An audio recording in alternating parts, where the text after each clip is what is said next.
열왕기상 4장입니다. 열왕기상 4장은 사장 1절부터 19절이고요. 오늘은 솔로몬의 통치자들.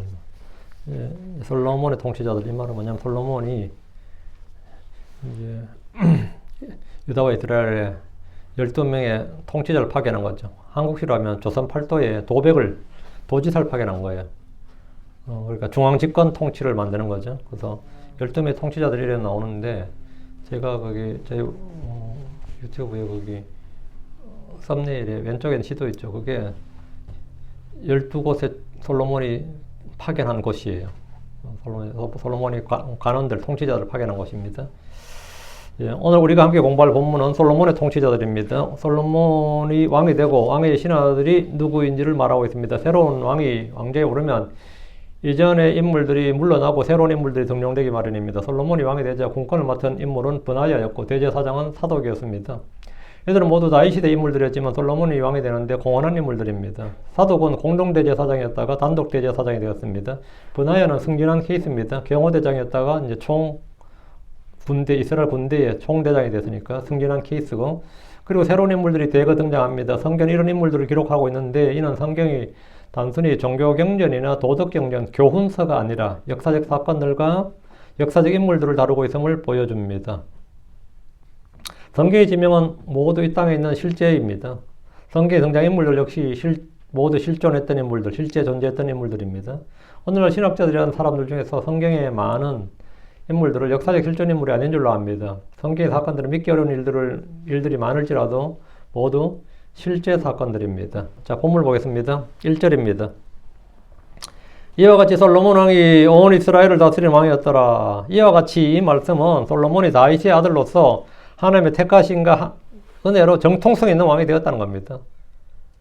솔로몬이 왕이 되는 과정, 그리고 왕권을 확립해 나가는 과정은 매우 상세하게 기술되어 있습니다. 하나님께서 솔로몬을 사랑하셨고 그에게 왕으로서 재판할 수 있는 지혜와 명철을 바닷가의 모래같이 심히 많이 부어주셨습니다. 그리고 그가 구하지 않는 재물과 명예를 주셨고 주의 법을 지킬 때 장수를 약속하셨습니다. 이스라엘을 다스리는 왕은 솔로몬입니다. 이 구절은 솔로몬이 기본에서 지혜를 구하고 얻은 후에 그 지혜가 국가 통치라는 실질적인 열매로 나타났음을 보여주는 서막입니다. 2절, 그리고 이들은 그에게 있던 통치자들이라. 그에게 있던 통치자들, 그가 가졌던 통치자, 솔로몬의 통치자들이다 이 말이죠. 다윗의 신하들이 아니었다 이거죠. 새로 등용된 인물들이에요. 사독의 아들 아사랴는 제사장이었더라. 2절부터 6절까지는 솔로몬 왕국의 핵심 기능을 담당하는 고위직 관료들을 나열합니다. 이들은 솔로몬의 통치 철학, 즉 하나님의 공의와 지혜를 행정적으로 구현하는 데 중추적인 역할을 했습니다. 2절부터는 솔로몬에게 있던 통치자들인데, 인사는 많다란 말이 있어요. 인사면 인사를 잘해. 그래, 한국에도 보면 미국도 마찬가지, 인사혁신처, 인사부, 이게 있어요. 어느 회사나 다 있는 게 뭐냐면 HR 부서가 있습니다. Human Resource. 가장 중요한 거지. 사람이 잘 들어와야 되고, 사람을 잘 배치해야 되고, 사람을 잘 관리해야 되고, 언제 그만둔다고 할지, 언제 뭐 할지, 이거 알 수가 없잖아요. 적재적소에 사람을 잘 배치하는 거, 잘 뽑고, 그 인사가 만사다. 한국에, 중국 다 이 말 굉장히 유명한 말입니다. 인사가 만사다, 이거. 특히 왕이 할 일은 바로 이거죠. 왕은 사람을 잘 써야 됩니다. 의로운 사람을 공직에 등용해야 되고, 능력 있는 사람, 주를 두려워하는 사람을 뽑아서 지위와 권한을 부여해야 됩니다. 때론 도덕성이 좀 결여되더라도 능력 있는 사람이 우선일 때가 있고, 어떤 곳에서는 능력은 필요 없고 오히려 도덕성이 강조되는 때가 있고, 그때 그 쓰임새가 있는 거죠. 솔로몬은 주를 두려워하는 사람, 지혜가 있는 사람, 이런 사람을 등용해야 됩니다. 그런 사람들에게 권위를 부여하고 권한을 주는 거죠. 그게 뭐냐, 통치자로 삼아야 된다고. 인사를 보면 인사권자의 성품과 통치 철학을 가늠할 수 있습니다. 전부 다 막 반민사로 가득 채워놓으면 미국에서 딱 볼 때 어떻겠어요? 이 정부는 우리 적대시하는 걸 알 수 있죠. 반면에 막 인사를 보면 다 할 수 있습니다. 반면에 막 친미주의자를 쫙 내세우면, 또 반대로 이제 분배론자를 쫙 내세우면, 아니면 사회주의자를 쫙 내세우면, 막 총리부터 장관들 쫙 깔면 다 할 수 있어요. 인사를 보면 그 성격을 다 알 수 있습니다. 인사를 보면 그 사람의 통치 철학, 통치 이념, 또 국정 방향, 이런 걸 다 알 수 있는 거죠. 왕이란 것은 자기가 다 하는 게 아닙니다. 누군가에게 권한을 주고 그에 대해서 책임을 묻는 사람입니다. 그게 왕이에요. 권한을 준 다음에는 그에 대해서 책임을 묻는 사람이에요.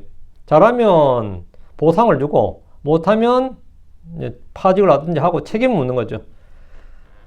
자신이 모든 걸 다 하려고 해서는 안 됩니다. 왕은 국정 방향을 제시하고 일을 하도록 지시하는 사람입니다.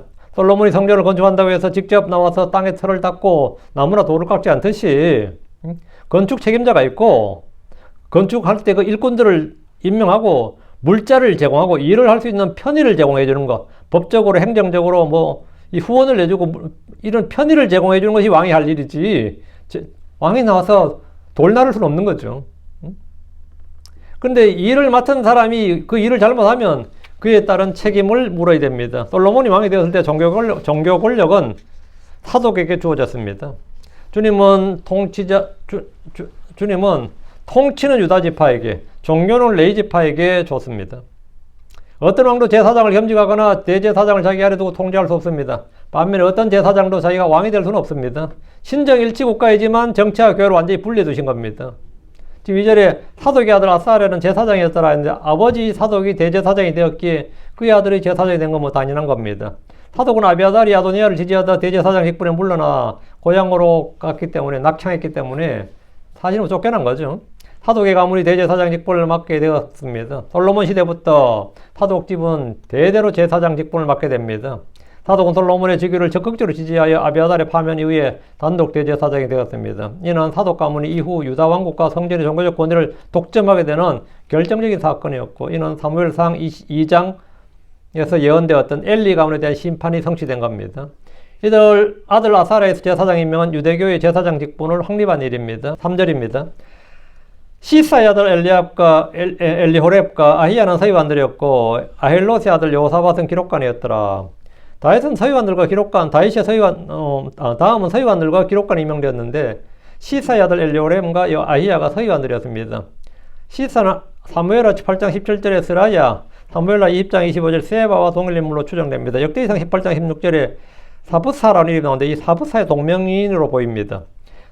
시사가 서기관이었고 그 아들들도 서기관들이었습니다. 유대에서는 가업을 잇는 경우가 다반사였습니다. 아버지가 서기관이면 아들도 서기관 이런 식으로. 서기관은 왕국의 공문서를 작성하고 보관하며 재정 문제의 입출을 기록합니다. 서기관의 가장 중요한 임무는 성경을 필사하고 보존하는 일도 했습니다. 예언자들이 등장하면 그를 따라다니며 그의 입에서 나오는 주의 말씀들을 기록하는 일도 서기관의 사역이었습니다. 예언자가 주의 말씀을 했는데 그걸 잃어버릴 수 없잖아요. 예언자가 예레미야가 예를 들어서 이사야가 말씀을 선포해서 주의 만군의 주께 같이 말씀하시느니라 하고 잃어버릴 수 없기 때문에 서기관들이 그걸 다 기록해야 되죠. 주의 말씀을 떨어뜨리지 않아야 된다고. 서기관의 역할이 바로 그 일을 했습니다. 말씀을 다 기록하고 보존한 일. 그 서기관 사역인데 그게 가장 중요한 사역이고, 서기관은 단순히 비서 이상의 고등교육을 받은 행정 전문가였습니다. 외교문서 작성이나 법률 기록이나 세금 명세서 작성 등을 담당했고 세를 이어 직무를 수행했다는 것은 솔로몬 왕국이 전문 지식의 세습과 축적을 통해 국가 행정의 안정성을 꾀했음을 보여주는 겁니다. 이전 세대 왕이랑 사람을 다 잘라버리면 나라가 안 돌아가죠. 정권이 바뀌더라도 늘 있어야 된다 그러죠. 항상 공무원 말이죠.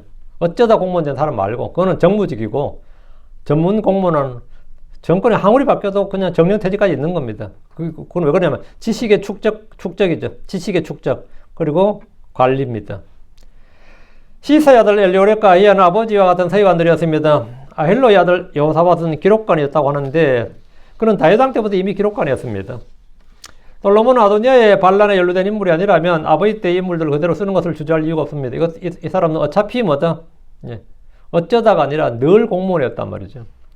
기록관은 서기관과 임무가 거의 같지만 이제 구분해 놨는데 주로 국사를 기록하고 왕으로 하여금 이전에 있었던 역사적 사건이나 인물들을 기억하게 하는 일을 했습니다. 이 말은 뭐냐면 왕은 이전 왕이 만든 정책이나 명령을 모를 수 있기 때문에 다시 옛날에 이런 명령을 내렸어. 근데 솔로몬 왕이 되는데 아버지가 전에 수십 년 전에 그런 명령을 내렸는지 안 내렸는지 왕명이고 법이나 다름없는데 모를 수 있기 때문에 왕이 뭐라고 하려면 기록가들 옆에서 전에 현대 왕께서 이런 명령을 언제 내렸습니다. 이렇게 기억을 되살려주는 사람. 그러면서 그 기록을 찾아와서 전에 벌써 이런 명령을 내린 적이기 때문에 지금 내린 명령은 반대가 됩니다. 이렇게 해줘야 되는 거죠. 하면 그건 전에도 내린 명령이 없었던 명령입니다. 그러다 이 기록관이라는 의미가 뭐냐면 왕을 생각나게 해주는 사람 이런 뜻이에요. 그래서 기록관들은 기록을 찾아서 왕에게 알려주는 역할을 하는데 왕이 오래 통치를 하면 자기가 내려도 10년 전에 내린 명령 내가 까먹을 수 있잖아요. 그 전에 내린 명령과 다른 명령을 낼 수도 있고 이전 일들을 기억하지 못할 수도 있습니다. 그럴 때 기록가는 왕의 기억을 되살려주는 역할을 합니다. 아일로스의 아들 여호사밧은 다윗 왕국 때부터 솔로몬 왕국 이르기까지 두 왕을 섬긴 인물로서 항상 이걸 사건들을 기억하고 있어야 됩니다. 전에 왕명이 이런 왕명이 내려간 적이 있습니다. 전에 신하가 이런 상소를 올린 적이 있습니다. 이런 기타 등을 다 기억하고 있어야 돼요. 그는 국정 기록을 보관하고 왕에게 보고하며 왕국 역사의 기억을 보존하는 역할을 했습니다. 이는 솔로몬의 통치가 다윗 왕국의 영광을 계승하고 있음을 대내적으로 보여주는 증거였습니다. 4절. 그리고 여호야다의 아들 브나야는 군대를 다스린 자였고 사독과 아비아달은 제사장들이었더라. 여호야다의 아들 브나야는 다윗 왕의 신실한 장수였을 뿐 아니라 왕이 이양 과정에서 가장 중요한 역할을 했습니다. 그는 반란의 주도자였던 아도니아와 요압을 처리했습니다. 솔로몬은 그를 요압을 대신해서 군대 대장으로 삼았습니다. 그는 다윗 때 야전에서 잔뼈가 굵은 장수였지만 솔로몬 시대는 완전한 평화와 안식을 누렸습니다. 사독과 아비아달은 제사장들이었더라. 요즘 독특하죠. 아비아달은 쫓겨난 사람인데 이름이 또 나오잖아요.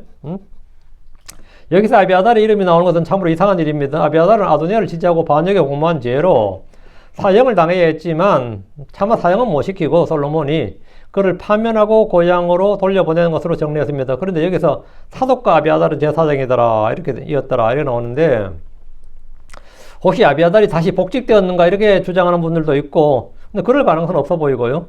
어떤 이는 제사장 아비아달은 직무를 정지당한 것이지 제사장직 자체를 박탈당한 것은 아니라 이렇게 보기도 합니다.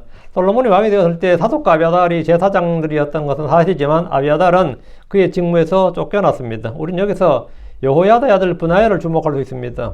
그는 다윗의 경호대장, 그렛 사람과 블렛 사람이라 했죠. 그렛 사람과 블렛 사람을 해서 왕실 경호대장이었습니다. 경호처장이었던 거죠.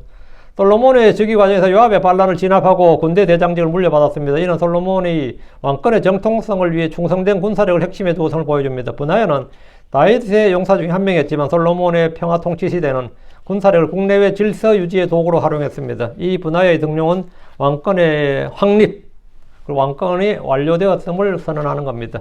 나의 가장 친위 부대를 뭡니까? 이제 대장을 삼았으니까 이제 군사 반란에 대해서는 이제 한숨 돌리는 거죠. 군대 반란이 제일 무서운 건데 왕조국가에서는 군사 반란이 이제 없다 이 말이죠. 5절입니다. 그리고 나단의 아들 아사랴는 관원들을 다스린 자였고 나단의 아들 사붓은 으뜸가는 관원이었으며 또 왕의 친구였더라. 아사랴는 성경에서 매우 자주 등장하는 흔한 이름입니다. 성경에서 가장 흔한 이름 중에 하나가 아사랴라는 이름이에요. 이름이 뜻이 좋습니다. 좋아요. 아사랴가 주께서 나의 도우십니다.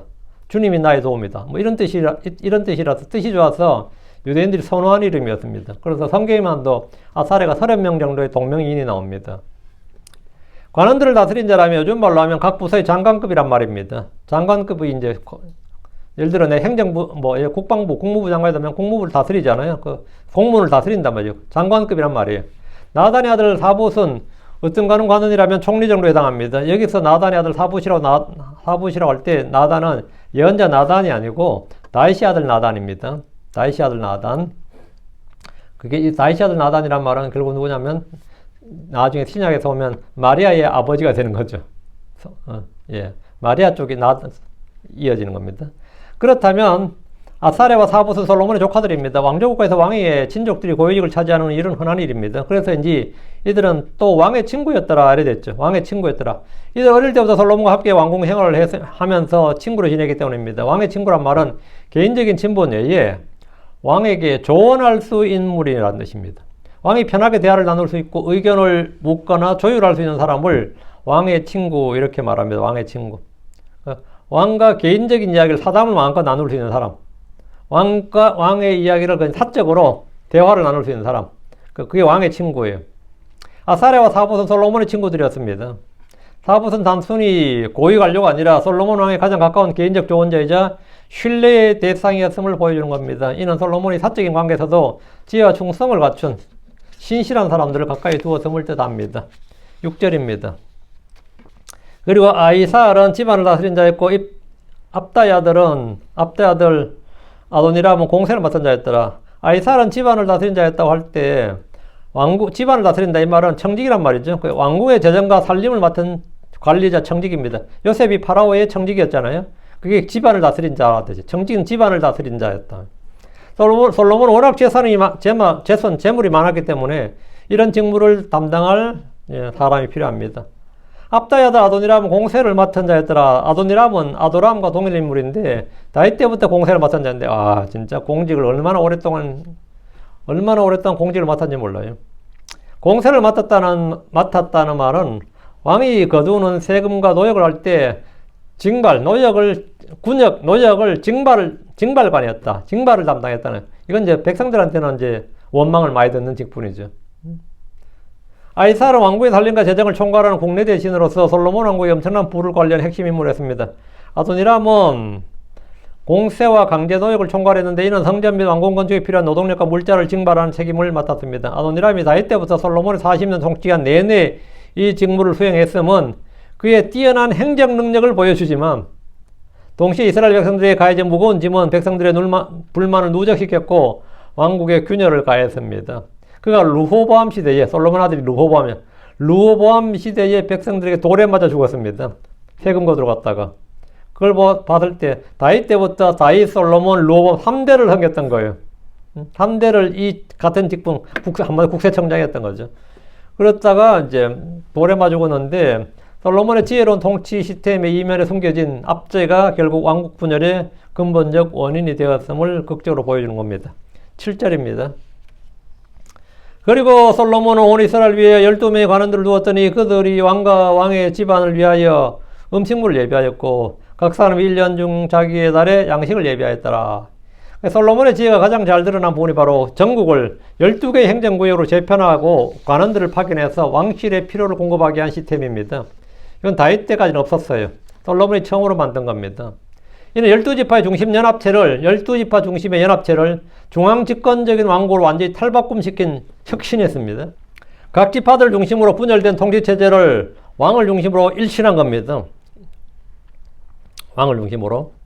솔로몬은 온 이스라엘 위에 12명의 관원들을 두었는데 이는 중요한 12도시의 관리를 임명한 겁니다.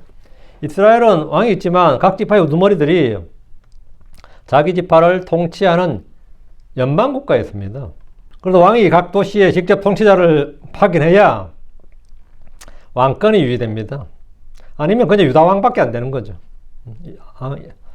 솔로몬이. 그래서 직접 자기가 파송한 관리가 임명되어야 되는 거죠. 그래서 이들은 각 지파의 장로들을 통해서 세금과 군역 그리고 성전 건축과 왕궁 건축의 노역에 일꾼들을 징발하고 물자를 공급하는 역할을 해야 합니다. 왕은 각 지파의 도움 없이는 군대나 노역이나 세금 문제를 해결할 수가 없었습니다. 솔로몬은 이런 단점을 해결하기 위해서 직접 온 이스라엘 위에 12명의 관리를 파견한 겁니다. 지방관이 왕이 임명한 사람이어야지 호족들이 중심이 되면 왕족국가 아닌 거죠. 한마디로. 이건 호족국가지. 그래서 각 관할 구역은 지리적 경제적 특성을 고려해서 재조직되었고 특히 유다지파는 이 목록에서 제외되어 있거나 그 경계가 명확하지 않은데 유다지파는 직할 통치인 거죠. 유다지파는 그렇게 할 필요가 없었던 겁니다. 이는 유다지파가 왕실의 근거지로서 특별 대우를 받았거나 혹은 별도의 세금 및 물자 공급 체계를 통해 왕실을 지원했을 가능성을 보여주는 겁니다. 다시 7절. 그들이 왕과 왕의 집안을 위하여 음식물을 예비하였고 각 사람 1년 중 자기의 달에 양식을 예비하였더라. 본문에서 이들이 왕과 왕의 집안을 위하여 음식물을 예비했다는데 각 사람 1년 12개월에 한 달씩 돌아가면서 이 일을 담당했습니다. 12명을 파견했는데 니는 1월 달에 왕실로 물자 보내고 니는 2월 달에 왕실을 보내고 니는 3월 달에 보내고 이렇게 각 사람에게 각 달을 매겨준 거예요. 순환 보직인 거예요. 순환체계로 한 거죠. 1년 내내 우리 지역에서 물자를 예루살렘 올려 보낼 수 없는 거니까 12명으로 나눠 놨으니까 12명에게 각 달마다 각 사람에게 한 달씩을 줘서 12개월을 이제 왕실에 끊임없이 물자를 공급하도록 한 거죠. 이 말씀을 통해서 우리는 솔로몬이 연방국가인 이스라엘 12지파를 완전히 통제하고 장악했음을 알 수 있습니다. 솔로몬이 이스라엘 위에 12명의 관원들을 두었다는 것은 강력한 중앙집권적 통치체제를 완성했고 각 지파들로부터 왕실 재정을 충분히 거두어 들였음을 말해줍니다. 이제 우리나라식으로 이제 이거 죽을 때 이제 이거 태조, 정조, 세종 이런 거 이름 붙이잖아요. 붙인다면 이제 솔로몬이 태종 정도 되는 겁니다. 보통 그 태종이 붙은 사람들이 왕조국가를 중앙집권적 통치체제를 완성한 사람이에요. 완성한 사람이. 그래서 솔로몬 때 이제 완성된 거죠. 덕분에 솔로몬은 성전 건축, 왕궁 건축이라는 엄청난 재정을 투입하고도 재물이 넘쳤습니다. 이는 하나님께서 솔로몬에 약속하셨듯이 솔로몬에게 그가 요구하지 않는 재물도 주셨기 때문입니다. 솔로몬은 내국세라 그러죠. 국민에게 거두는 세금은 IRS예요. Internal Revenue. 내국세고. 근데 내국세뿐만 아니라 다윗 왕이 정복했던 주변 나라들로부터 조공을 받았죠. 이거는 외국세입니다. 그 외국세죠. 지금 미국이 관세를 막 받고 있잖아요. 이게 바로 거기 그런 겁니다. 각 주변 나라들로부터 조공을 받았기 때문에 외국세도 충분했습니다. 덕분에 이스라엘은 솔로몬 시대에 먹고 마시며 즐거웠을 뿐 아니라 안식 가운데 살았습니다. 자, 그럼 이스라엘 12 관원들, 솔로몬이 파견한 12명의 관리들을 봅니다. 8절부터 19절까지가 바로 12명의 관원들입니다. 8절, 그리고 그들의 이름은 이러하니라. 에브라임 사내는 후올의 아들이었더라. 이러죠. 후올의 아들을 에브라임 산으로 파견했습니다. 후올의 아들이라고만 나오고 그 이름이 나오지 않는 것이 좀 독특합니다. 에브라임 산은 이스라엘 정부 에브라임 지파의 핵심 영토입니다. 이 지역은 역사적으로 북부 지파의 구심점이었고 과거 사사시대는 정치, 군사적, 종교적 중심적 역할을 했습니다. 후리 아들이 이곳을 관할했다는 것은 솔로몬 왕국이 북부의 강력한 지파인 에브라임을 잘 통제해야 됩니다. 에브라임을 자기 중앙 통제해 둔 거예요. 에브라임이 가장 위험한 12지파 중에서는 가장 장자 지파를 자임했기 때문에 가장 위험한 지파였습니다. 그래서 여기다가 관리를 파견한 거예요. 에브라임 산지는 비옥하고 물이 풍부해서 농업 생산량이 높았고 이스라엘의 주요 식량 공급처 중에 하나였습니다. 9절, 마가스와 사알빔과 베세메스와 엘론 베다난에는 네겔의 아들이었더라. 네겔의 아들은 마가스, 사알빔, 베세메스, 엘론 베다난의 관리가 되었습니다. 이 구역은 단지파, 유다지파의 서부에 걸쳐 있었는데 필리스틴과의 경계를 이루는 요충지였습니다. 사알빔은 사사기 1장 35절에서 아모리 족속이 거주하던 곳으로 솔로몬 시대는 이 지역이 완전히 통제되었음을 보여줍니다. 베세메스는 필리스틴과의 경계 분쟁이 끊이지 않았던 곳으로 이곳에 관을 둠으로써 서쪽 해안 평야지대에 대한 통치권을 확보했습니다. 마가스는 다른 곳에 등장하지 않는 지명이라 어느 지점인지 정확히 특정하지 못하고 다만 단지파의 어느 지역이다 이렇게만 추정합니다. 사알빔은 여호수아 19장 42절에 사알랍빈과 같은 지명입니다. 베세메스는 유명한 지역이고요. 근데 이 지명은 여러 지역에 사용되었습니다. 유다지파에 베세메스가 있고 이사갈 지파에도 베세메스가 있고 같은 이름이 여러 곳에 사용된 겁니다. 같은 이름이 여러 지역에서 사용된 이름 지금도 흔한 일입니다. 우리 전라도 광주가 있고 경기도 광주가 있고 이런 거 있죠. 그런 식으로 이름만 들어가서는 어딘지 잘 모르는 거죠. 같은 이름이 여러 지역에 사용되는 예인데 그러면 다른 설명이 없으면 약간 헷갈릴 수가 있습니다. 본문의 베세메스는 유다지파의 베세메스입니다. 엘론 베다난은 엘론과 베다난이 결합된 말, 엘론하고 베다난 두 도시를 결합해서 엘론 베다난이라고 합니다. 그래서 70인역에는 엘론 베다난을 엘론에서 베다난까지 이렇게 풀어서 번역했어요. 인접한 두 지명을 한 도시처럼 쓰는 일도 그건 지금도 흔한 일입니다. 지금 제가 사는 지역 교육구 이름이 노록 라미라다거든요. 노록과 라미라다 합쳐진 거, 두 도시를 합쳐서 부르는 겁니다. 엘론 베다난도 마찬가지 엘론과 베다난을 합쳐서 부르는데 이건 단지파에 속한 지역입니다. 10절입니다. 그리고 아르보세는 헷셋의 아들이었더라. 소고 헤벨 온 땅이 그에게 속하였더라. 헷셋의 아들 아르봇, 소고 헤벨 온 땅의 관리 헷셋의 아들이 세 곳이네요. 아르봇, 소고, 헤벨 온 땅의 관리가 되었습니다. 이 구역은 지중해 연안의 비옥한 샤론 평야 남부를 포함하고 곡식 생산량이 많아서 왕궁의 주식 공급에 기여했습니다. 지명이 생소함에도 불구하고 성경에 기록된 것은 솔로몬 시대 행정이 국토의 모든 구석을 세밀하게 포괄해서 보여줍니다. 아르붓이란 지명은 성경 다른 곳에서는 볼 수 없습니다. 고대 유다의 지명 이름을 현재 모두 추적할 수 없지만 이 지역이 솔로몬 시대에 존재했던 지역의 이름인 것은 분명합니다. 아르붓은 헤벨 땅에 속한 지역으로 추정합니다. 소고와 헤벨 온 땅이 그에게 속하였다고 하기 때문에 이 지역과 연관된 것임을 알 수 있습니다.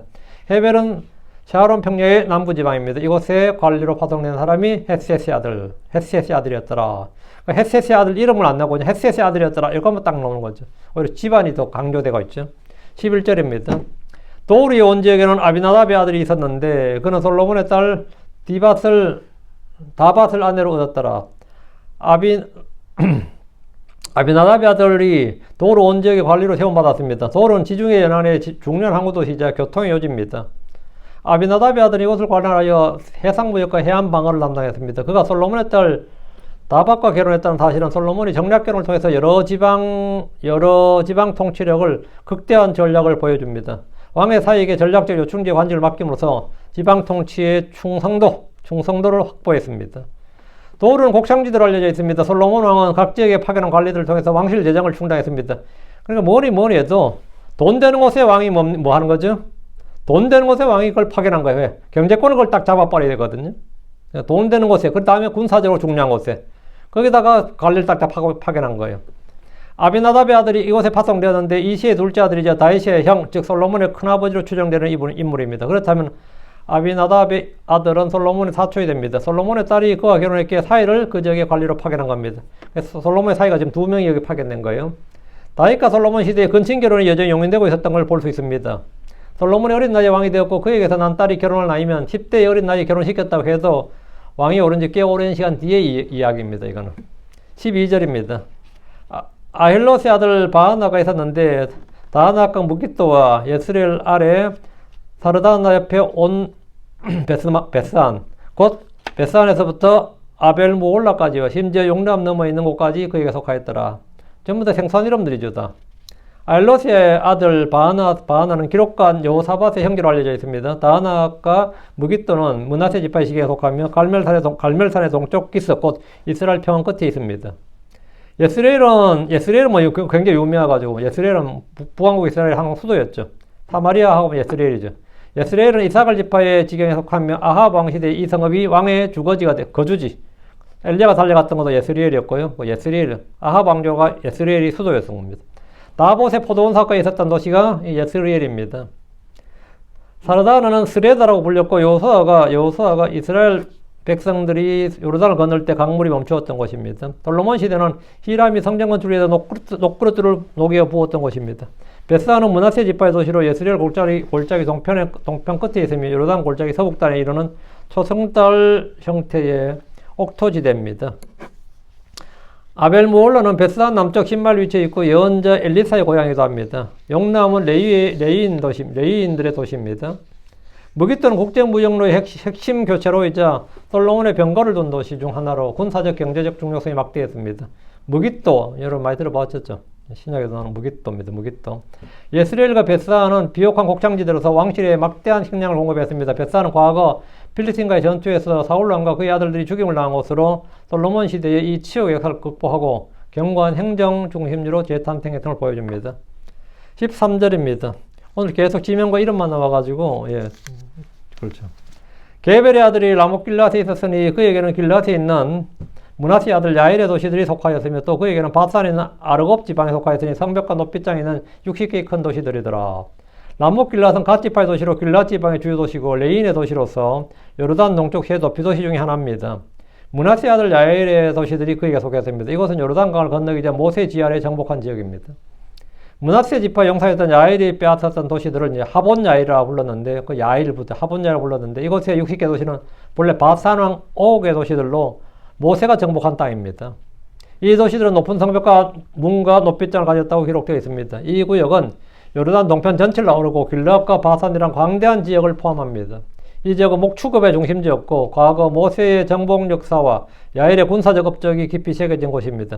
60개의 성벽과 높이장이 있는 도시들에 대한 언급은 이 동편 지역이 군사적 중요성 때문에 강력한 방어시설을 갖추고 있었고 게벨의 아들이 이곳을 철저히 통제했음을 보여줍니다.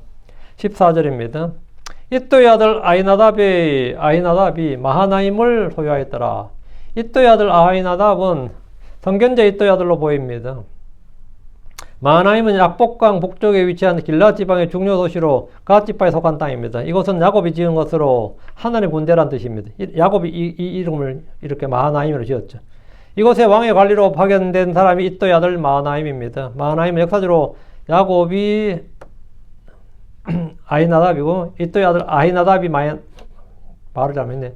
파견된 사람이 이또의 아들 아히나답이고요. 아히나답이 마하나임을 이제 통치했단 말입니다.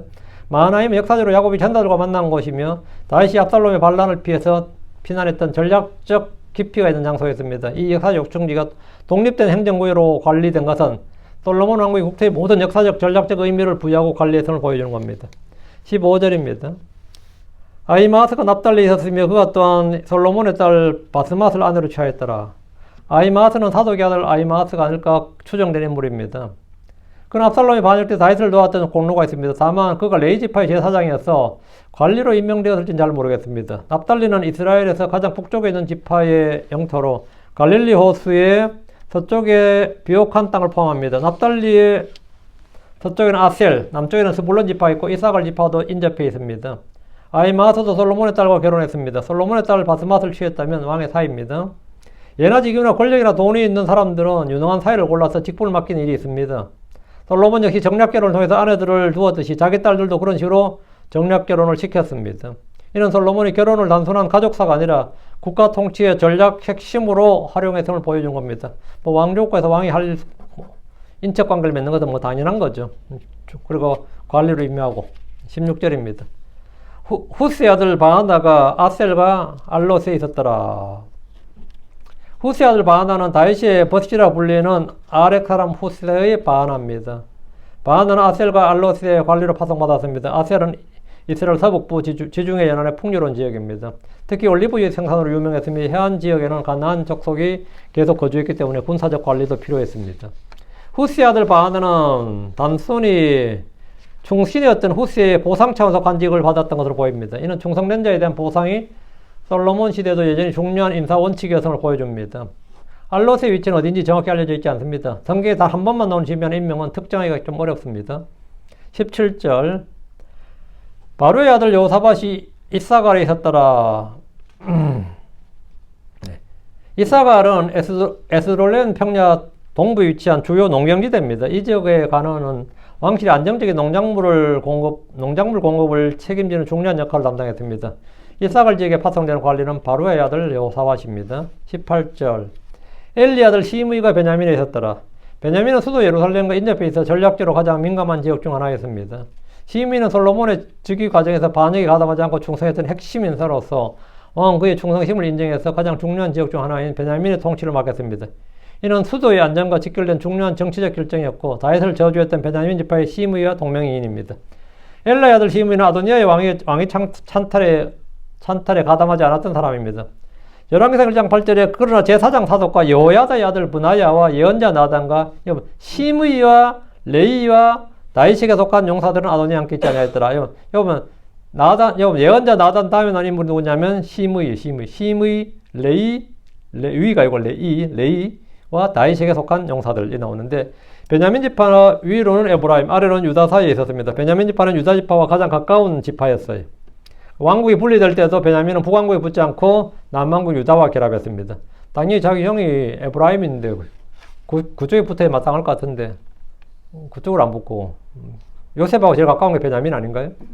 그러니까 베냐민하고 요셉은 에브라임하고 므낫세가 저거고요. 근데 그런데도 불구하고 이 베냐민 지파가 유다 지파에 붙었다고. 남왕국 유다와 결합했죠.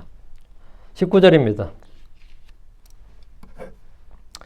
우리의 아들 게벨이 길르야 지방에 있었으니 곧 아모리 족속의 왕 시온의 땅과 바산 왕 옥의 땅이라. 그가 그 땅에 있던 유일한 관원이었더라. 이분은 좀 광대한 영토인데 관원 한 명만 파견했어요. 유일한 관원이었다. 우리의 아들 게벨이 길랏 지방에 관리가 되었습니다. 길랏은 요르단 동편의 광대한 영토, 루벤 지파, 갓 지파, 므낫세 지파 반 이렇게 있잖아요. 근데 아우른 지역인데 이 지역에 게벨만이 유일한 관원이었다는 사실은 이 광활한 지역을 하나의 행정 단위로 통합했다는 겁니다. 솔로몬 이곳에 관리를 파견해서 이스라엘 동쪽 경계 방어와 물자 공급을 책임지는 중요 인물이었습니다. 길랏 지역은 역사적으로 아모리 족속의 왕 시온의 땅과 바산 왕 옥의 땅이었지만 모세에게 정복당했습니다. 솔로몬은 그의 지혜대로 행정구역을 나누고 각 지파의 장로들의 우두머리가 아니라 왕의 직속 관리들을 통해서 중앙집권적인 통치체제를 완비했습니다. 이로써 이제 완전히 유다와 이스라엘의 그 남왕국, 북왕국이 지금 통일왕국이잖아요. 통일왕국에서 드디어 왕 같은 왕이 나온 거죠. 이제 솔로몬 또 비로소 진정한 왕조국가가 된 겁니다. 열왕기상 4장 1절에서 19절의 기록은 단순한 행정 명단이 아니라 하나님의 지혜가 이 땅의 통치에 어떻게 구현되는지를 보여주는 귀한 교훈서입니다. 솔로몬은 나이가 어려서 왕이 되었지만 이 행정 능력이나 통치 능력을 보면 다윗을 월등히 능가했다는 거죠. 아주 시스템을 딱 갖추었다는 거죠. 왜? 지혜가 있었어요. 솔로몬의 조직은 그의 영광의 절정에서 우리에게 영적 원리와 실천적 적용을 제시합니다. 솔로몬의 행정 조직은 중앙에서 지방까지, 군사에서 재정까지 모든 걸 체계적이고 예측 가능한 질서 속에 두었습니다. 12관원이 12개월을 돌아가며 왕실을 부양한 시스템은 혼란이 아닌 정해진 순서와 책임 속에서 모든 것이 이루어지도록 했습니다. 불평불만이 없도록 딱 만들어 놓은 거죠. 1개월씩 딱딱 번갈아 하니까. 왕실에 매일의 양식을 공급하는 이 시스템은 솔로몬 왕국의 부와 안정을 상징합니다. 이 공급은 인간적인 행정 시스템을 통해 이루어졌지만 그 궁극적인 원천은 솔로몬에게 부와 영광을 약속하신 하나님께 있었습니다. 성경 우리에게 일용할 양식을 구하라고 가르칩니다. 솔로몬 왕국은 인간의 철저한 계획, 12관원 시스템이죠. 12지파를 거기서 따가지고 그냥 12개로 딱 나누고 12개월로 딱 나눈 건데 아주 지혜로웠던 겁니다. 그래서 하나님의 공급을 받아들인 거죠. 인간이 할 수 있는 최선의 노력을 다하는 것, 계획과 조직을 인간이 할 수 있는 거죠. 그리고 하나님의 은혜를 받는 통로가 될 수 있음을 의미합니다. 솔로몬은 브나야, 시므의 후스의 아들 등 다윗 왕가에 충성했던 인물들을 요직에 등용했습니다. 이는 충성된 자에게 보상을 주시는 하나님의 공의로운 속성을 반영했던 겁니다.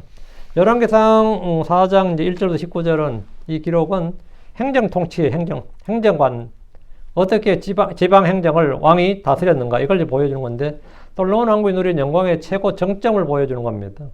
하나님께서 주신 지혜와 명철이 어떻게 왕국을 조직하고 인재를 등용하고 전국을 통치하는지, 이 체계적인 행정 시스템을 구현했는지 이런 것을 보여주고 있습니다.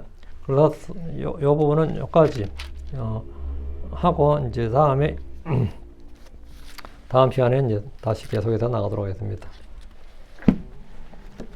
오늘은 사람 이름하고 지역 이름만 쫙 나와가지고 사람 이름, 지역 이름이 도시 이름하고 조금 나와서 우리한테 좀 익숙하지 않는 그런 내용들이고 또 뭐 그렇게 큰 의미를 두고 그러지는 않습니다만은 하나님께서 이렇게 이런 걸 다 기록하신 것은 성경의 기록이 교훈서가 아니다는 겁니다. 역사서이고 실제 지명, 설적 인명, 실제 모든 일을 했던 바로 그걸 지금 보여주는 겁니다. 앞으로 예언도 마찬가지로 이렇게 실제적으로 문자적으로 이 땅에서 사람과 이 땅의 어떤 지역에서 이루어진다 이 말이죠. 기도합시다. 이제 거룩한 주하는 감사합니다. 하나님께서 내주셔서 오늘 말씀을 선포했습니다. 선포된 모든 말씀들이 성도들이 잘 전달되도록 하시고 또 듣는 모든 오늘도 말씀을 잘 배워서 익히도록 해주시옵소서. 솔로몬이 자기의 통치자들을 갖고 곳곳에 임명했던 것처럼 주님께서 오셔서 이 왕국을 세우실 때도 아버지는 저희들 왕과 제사장으로 도시들을 다스리도록 세우실 줄로 압니다. 아버지는 저희가 우리 주 예수로 함께 천년 동안 이 땅을 통치하게 됩니다. 그래서 저희가 이 땅에서 이 주님의 통치자들로 태움받기 위해서는 주님과 함께 고난을 받아야 주님과 함께 영광을 받을 수 있고 또 그리스도를 위해서 일을 해야 됩니다. 또 그리스도를 위해서 또 수치의 모욕을 감당해야 되고 또 참으로 하늘에 보상을 쌓아둬야 됩니다. 아버지 하나님, 저희가 이 땅에 있는 일들이 아니라 또 자기 육신의 일들이 아니라 참 하늘의 영광, 하늘의 보상을 바라볼 줄 아는 주님께서 자기를 찾는 자들에게 보상해 주시는 몸을 믿고 또 따를 수 있도록 해주시길 간구합니다. 사랑하는 아버지 하나님, 솔로몬이 왕이 되어서 자기 관리들 임명한 것처럼 주님께서 우리들을 주님의 관리자들, 주님의 통치자들로 임명하셨어. 아버지, 저희가 이 땅에서 주님과 함께 영광을 누리게 해주시옵소서.